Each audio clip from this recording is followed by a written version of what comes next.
तेजस्वी जी जो है वो बिहार के ट्विटर बॉय हैं या तो फिर दिल्ली के प्रवासी हैं। वो बिहार के नहीं हैं।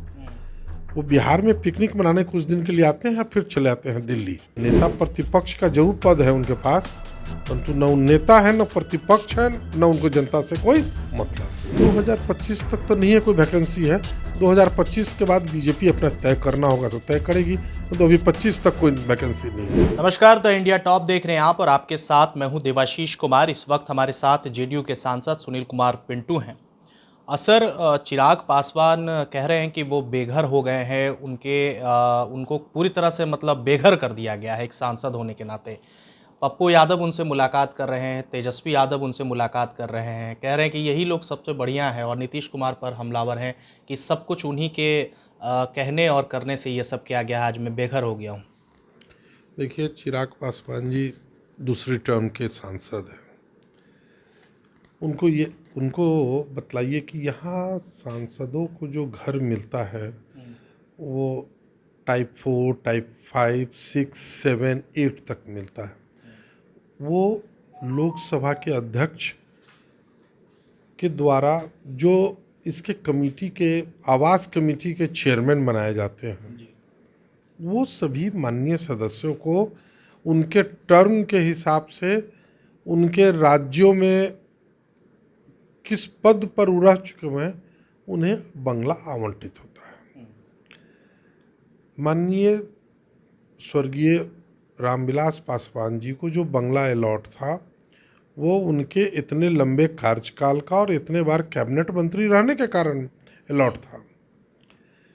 उस बंगले पर उन्होंने अपना दावा कर रखा था कि हमें मिले, परंतु जैसे ही आप अगर उस कैटेगरी से बाहर नहीं फुलफिल कर रहे या आप उस कैटेगरी के बाहर हैं तो आपको उतना बड़ा बंगला नहीं मिल सकता।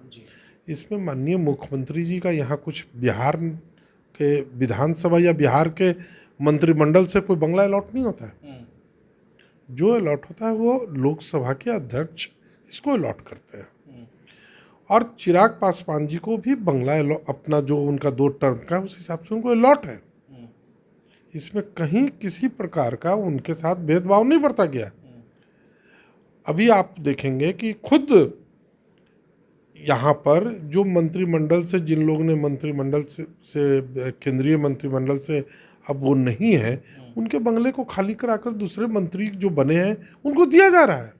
सर, चिराग पासवान और खुद उनके लोग कह रहे हैं कि सांसद होने के नाते भी दिल्ली में उनके पास कोई आवास नहीं है। अपने नानी के यहाँ जाकर के वो पटेल नगर में वहाँ पर उनको रहना पड़ा। रात में अंबेडकर जी की मूर्ति को सड़क पर फेंक दिया नगर विभाग के लोगों ने। सब सामान बिखरा है अभी भी। तो कहीं ना कहीं एक तरह से जो है उनके सामने ये आरोप और प्रत्यारोप का जो एक मामला होता है वो किया जा रहा है पूरी तरह से। ये पूरी तरह बेबुनियाद बात है। अब वो अगर सांसद हैं और उनको कोई आवास अलॉट नहीं है तो लोकसभा के अध्यक्ष से मिले हैं, उन्होंने अपना लिख के दिया कि हमको आवास क्यों नहीं अभी तक अलॉट हुआ है।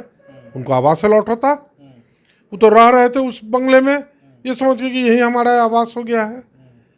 और जब आवास खाली करने की आपको नोटिस दी गई और अभी तो सुप्रीम कोर्ट तक बोल रहा है किसी को भी जो माननीय सदस्य अगर उस कैटेगरी को नहीं फुलफिल कर रहे हैं वो आवास को खाली करें। ये तो सुप्रीम कोर्ट का भी ऑर्डर है। माननीय शरद यादव जी को भी बंगला खाली करने का नोटिस मिला है, सभी को मिल रहा है। इसमें कोई पक्षपात नहीं हो रहा। और जब आप समय पर खाली नहीं करेंगे, आपको नोटिस दी जाएगी, 3 नोटिस पर भी नहीं खाली करेंगे तो फिर सुप्रीम कोर्ट का आदेश है कि बंगला खाली कराया जाए तो बंगला खाली कराया गया उनसे। इसमें भेदभाव कहाँ है? सर, कल एमएलसी का जो चुनाव हुआ है उसका रिजल्ट जो है वो आ रहा है। आप लोगों की तरफ से एनडीए की क्या लगता है, कितने सीटों पर आप लोग जीत दर्ज करेंगे? क्योंकि देखिए तेजस्वी यादव भी इस वक्त जो है रण क्षेत्र में मौजूद है और जनता को संबोधित कर रहे हैं, कह रहे हैं कि जीत हमारी तो सुनिश्चित है। देखिए, तेजस्वी यादव जी जो पार्लियामेंट का चुनाव हो रहा था ना तो बोल रहे थे कि हम 40 सीट पर जीत रहे थे, खाता नहीं खुला। कल भी जो रिजल्ट आएगा एमएलसी का 24 की 24 सीट पर एनडीए जीतेगी, खाता नहीं खुलेगा।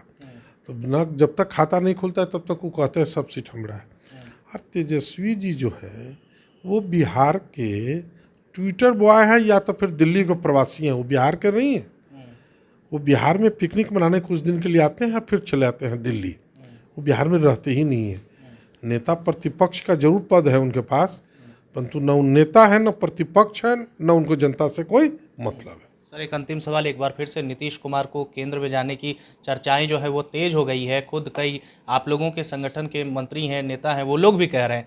आपकी राय क्या है सर इस पर? नहीं, मेरी कोई राय नहीं है। ये तो राय उनकी माननीय मुख्यमंत्री जी की होगी कि अगर वो कहीं जाना चाहते हो केंद्र में, ये पूरा उनके निर्णय पर है।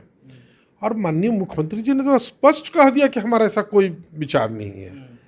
तो ये सब खाली झूठ मूठ का टाइम पास का चल रहा है, चर्चा है सोशल मीडिया में या अन्य जगह। माननीय मुख्यमंत्री जी बिहार की जनता के आदेश के तहत 2025 तक बिहार में मुख्यमंत्री बनकर जनता की सेवा करें। मानिए अगर नीतीश जी चले जाते हैं तो क्या चर्चाएं जो उठ रही है कि नित्यानंद राय को बिहार का मुख्यमंत्री बनाया जाएगा, उस पर 2025 तक तो नहीं है, कोई वैकेंसी है। 2025 के बाद बीजेपी अपना तय करना होगा तो तय करेगी, तो अभी 25 तक कोई वैकेंसी नहीं है। माननीय मुख्यमंत्री नीतीश कुमार जी। बहुत बहुत शुक्रिया सर बातचीत। धन्यवाद आप। साफ तौर पर इस वक्त हमारे साथ सुनील कुमार पिंटू थे। 2025 तक कोई वैकेंसी बिहार में इस वक्त नहीं है। 2025 के बाद जो भी होगा वो अपने अपना दल, अपना अपना आदमी लोग जो है वो अपनी सोच रख ले। फिलहाल राजनीतिक में कुछ और चल रहा है, राज्य और नीति शायद इसी को कहते हैं। बने रहिए द इंडिया टॉप के साथ। नमस्कार।